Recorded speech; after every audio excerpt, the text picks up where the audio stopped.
Hello, everyone, and thank you for joining us for part one of Violence Free Minnesota's Housing 101 for Victim Service Providers series, The Intersection of Domestic Violence and Housing.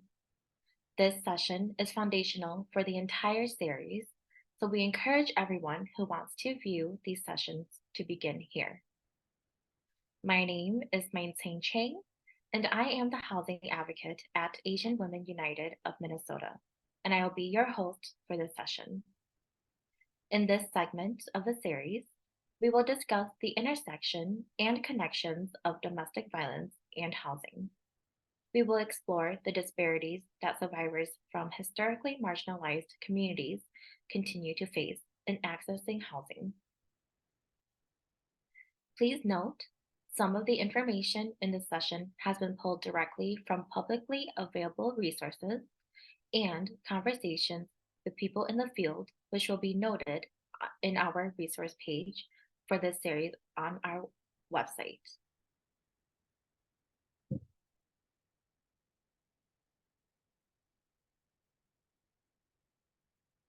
Domestic violence and housing instability are closely intertwined. Housing instability and the lack of accessibility to safe housing increases the risk of violence to survivors. In this diagram, the four circles on the slide each represent a barrier that is linked to abuse. The two-way arrows show how various dynamics of abuse lead to housing insecurity and leads to further harm. Income loss is one of the central ways that abuse leads to housing insecurity.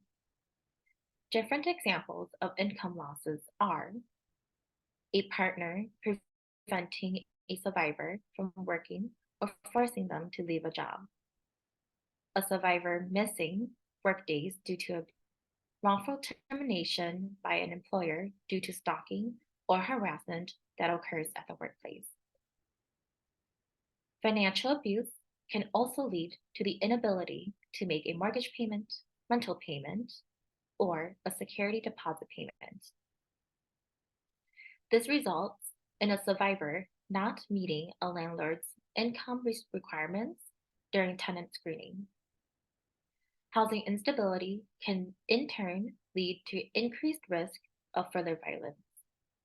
A survivor may be prevented from leaving an abusive situation, be forced to return to a harmful situation, or lose their housing and become exposed to additional violence and trauma. Eviction is another potential consequence of financial abuse. A survivor could be evicted for non-payment or past due payments of rent. A landlord might also evict a survivor because of repeat police calls to a rental property. Lease violations that were committed by a partner or that were the result of coercion by a partner could also lead to eviction. Credit history and bad debt resulting from financial abuse will also impact housing stability. For example, an abusive partner may run up debts in the survivor's name, creating financial loss for the survivor and affecting their credit score, causing the survivor to not qualify for housing. Finally, there are many ways in which a survivor might end up with a criminal record resulting from abuse. For example, a survivor might have been arrested or even convicted as a result of protecting themselves from abuse. Oftentimes, they could be forced or coerced into criminal activity by an abusive partner. A criminal record can result in eviction or prevent a survivor from passing a background check when trying to access housing. Many of these constitute illegal discriminatory practices may be barred by statute, including the Violence Act Against Women Act, or VAWA. Although there are legal protections for survivors, a survivor may not be able to access these protections without legal help.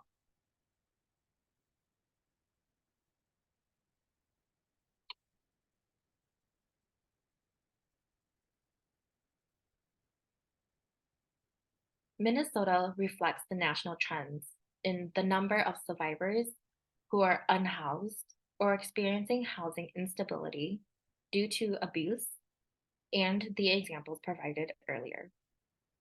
Minnesota lacks accessible and affordable housing options. We also lack accessibility to trauma informed and culturally responsive services that are survivor centered. Domestic violence has been identified as one of the top 5 key reasons why Minnesotans experience being unhoused. On any given night in Minnesota, thousands of survivors are unhoused as a result of leaving an abusive situation or are trying to leave an abusive situation but cannot find housing. Many of you are aware of the annual point in time or the PIT count conducted by the Department of Housing and Urban Development, also known as HUD. This count is an attempt to determine how many people are without housing in the US on a particular night. In 2020, the PIT count identified 942 survivors in Minnesota who had left an abusive situation and were unhoused, either living in shelter or were unsheltered. In the same year, Violence Free Minnesota conducted a supplemental study on the same evening of the PIT count that identified approximately 1,515 additional survivors who had left an abusive situation or were trying to leave an abusive situation and did not have access to the shelter or another housing option.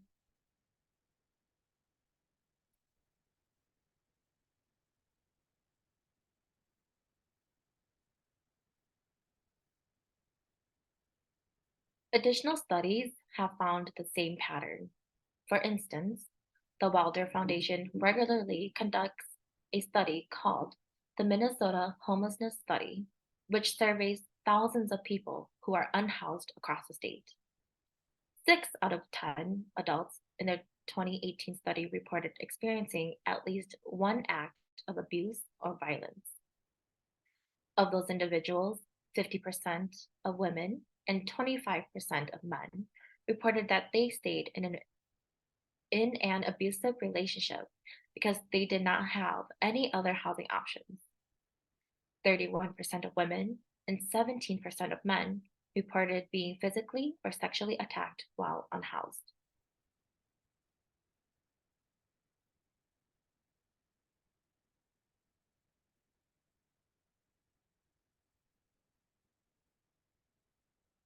Houselessness and housing instability disproportionately impact survivors of domestic violence from historically marginalized communities.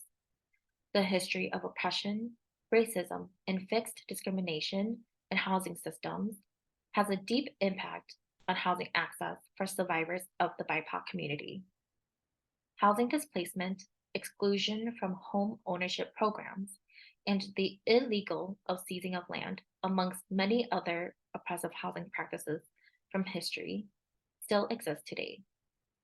In Minnesota, more than 37% of adults who are unhoused identify as African American, but only 7% of adults in the overall Minnesota population identify as African American. Similarly, 12% of the unhoused adult population identifies as American Indian, while only 1% of the Minnesota adult population identifies as American Indian. That number does not include an additional 1,138 unhoused adults who the study counted on 6 American Indian reservations that share geography with Minnesota. The rate of houselessness in Minnesota is more pronounced among the BIPOC community. For example, the Garden of Truth by Minnesota Indian Women's Sexual Assault Coalition interviewed 105 Native women who had experienced various forms of sex trafficking, found that 98% of the women were currently or has a history of being unhoused, in shelter, In 2019, shelters providers served 7,726 of the BIPOC community.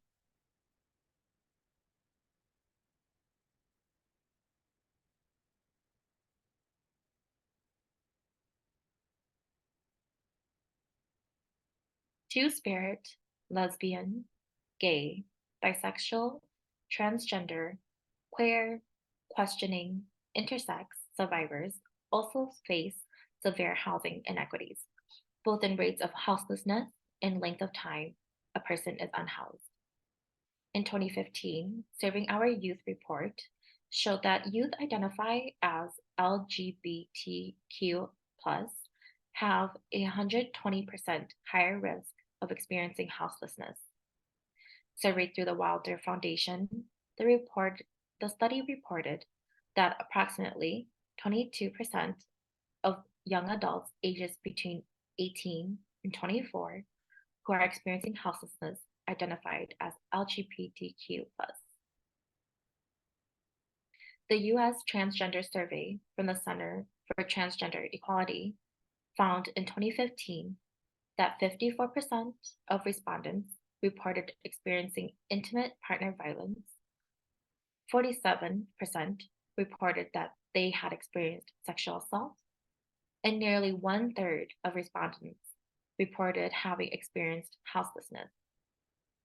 Of those who had stayed in shelter, 70% reported mistreatment because of being transgender.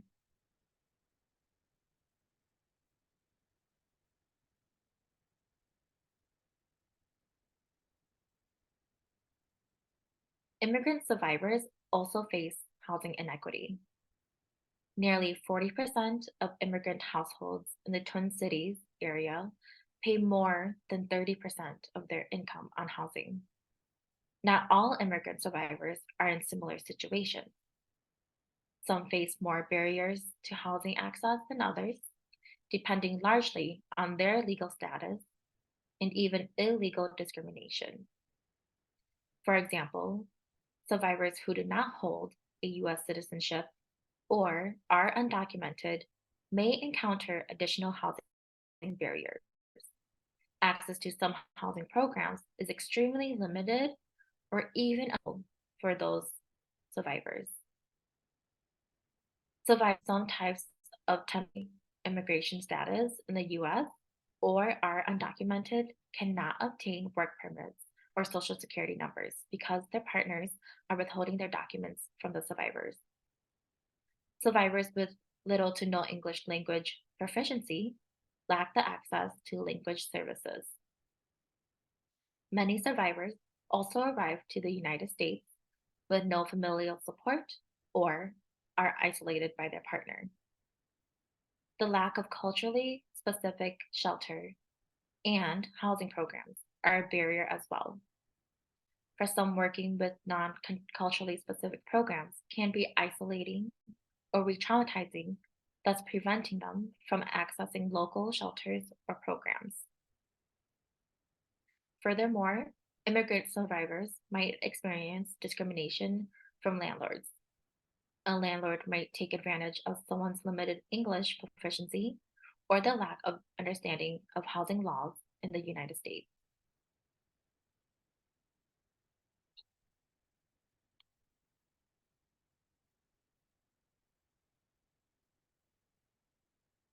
People with disabilities also face increased discrimination and inequity in housing.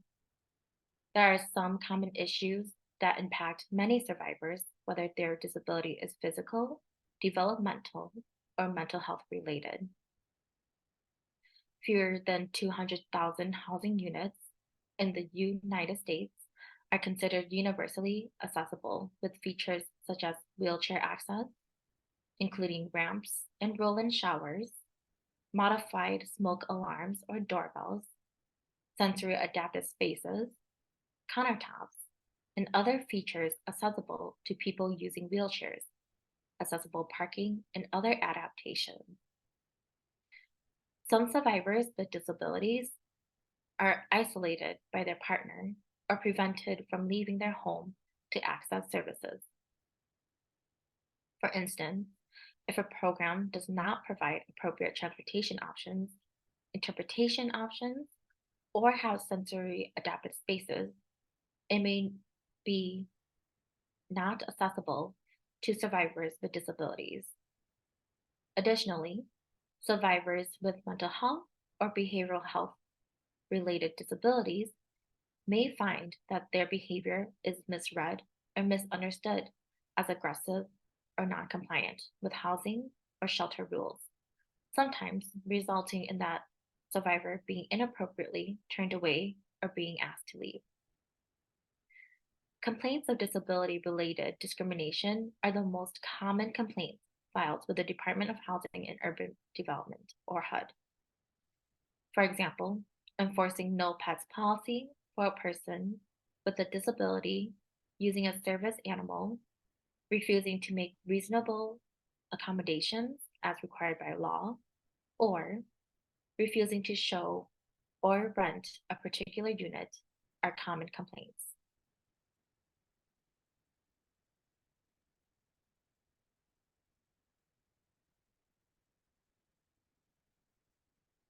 Today's session reminds us that housing work is anti violence work and anti oppression work. Victim service providers are uniquely positioned to educate housing providers and program administrators about specific needs of survivors and to inform policy decisions. This series will explore the many ways that VSPs can engage in this work and benefits of doing so. This also serves as a reminder to those who work directly with survivors. Do not be quick to overlook a survivor seeking services as a housing issue. When we understand how closely linked houselessness and violence are, we are also able to understand that many survivors are at best standing on the edge of houselessness all the time until they are able to obtain sustainable, house, safe, and affordable housing. The next 7 sessions will take a deeper dive into the complex housing mechanism that governs access to affordable housing.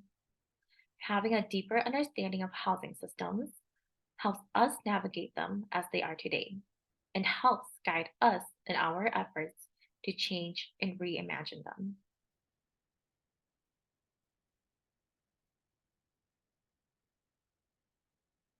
Our session today does not begin to cover the full extent of how domestic violence, disparities in housing, and inequities of affordable housing are entangled. For more information, we are providing additional resources on the VFMN website along with this recording. Among the sources you will be able to access are the Wilder Report, the Guardian of Truth Report, and the US Transgender Survey.